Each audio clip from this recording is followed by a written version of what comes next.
Sir, I am James Carbatero and I'm here to explain my answer on the CO2 assessment on the Dwatch-Lec. So, my answer in the first situation is where two power-driven vessels are meeting. So, my answer in this one, this collaborate with rule number 14. Rule number 14 head-on situation because when two power-driven vessels are meeting on reciprocal or nearly reciprocal courses so as to involve risk of collision, each shall alter her course to starboard so that each will pass on the port side of other. So they will both alter their course so that they will avoid the risk of collision. So situation number two where overtaking is seen, where the first vessel is on the front and the second vessel is at the back. So the second vessel is overtaking. So in this is rule number 13, overtaking. So in overtaking, any vessel overtaking any other shall keep out of the way of the vessel being overtaken. So this one will keep out the way for the overtaking vessel. So situation number 3 is where we can see the boat is crossing, power-driven vessels are crossing. So this is rule number 15, crossing situation, where in this crossing situation, when two power-driven vessels are crossing so as to involve risk of collision, the vessel which has the other on her own starboard side shall keep out of the way and shall, if circumstance of the case admit, avoid crossing ahead of the other vessel. So this guy was crossing on this other boat, so the one with its starboard side will avoid. That's situation number 3. So situation number 4, we got this is a fishing vessel, so, and this is a power-driven vessel.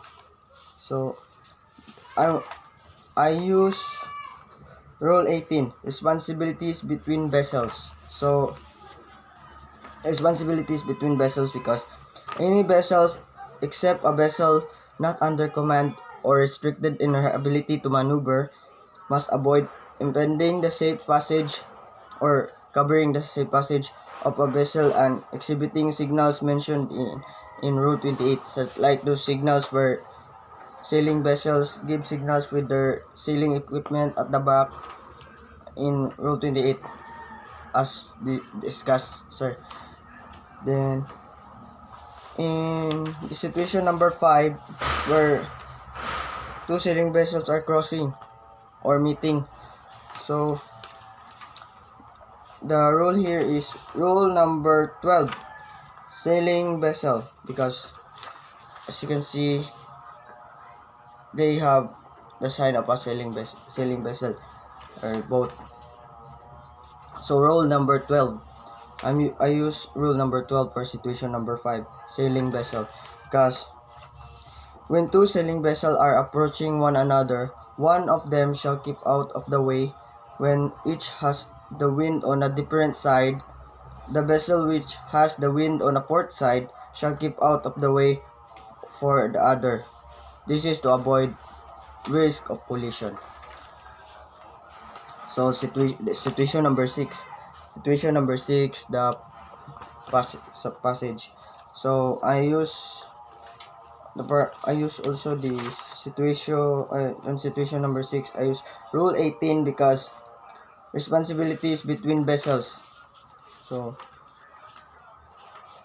these power-driven vessels have their own responsibilities. So I use rule 18. So in vessel constrained by her drought, any vessel except a vessel not under command or restricted in her ability to maneuver must avoid impeding the safe passage of a constrained by her route and exhibiting the signals mentioned in Rule 28. So, using all the signals, we avoid risk of collision. So, in situation number 7, the last situation, where you can only see radar, so I use Rule 19, conduct of vessel in restricted visibilities. So, we're only able to look the vessel at by the use of the radar, so we don't have vision of it. So a vessel which detect by radar alone the presence of another vessel shall determine if a close quarter situation is developing or a risk of collision exists.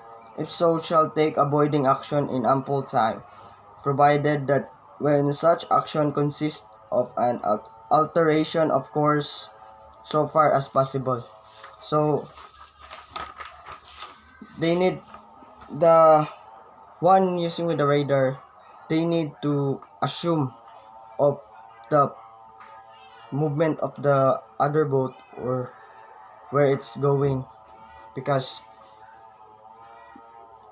they are only able to look it at the radar alone. They don't have visibility, so they need to assume and take their time to test if there is a risk of collision.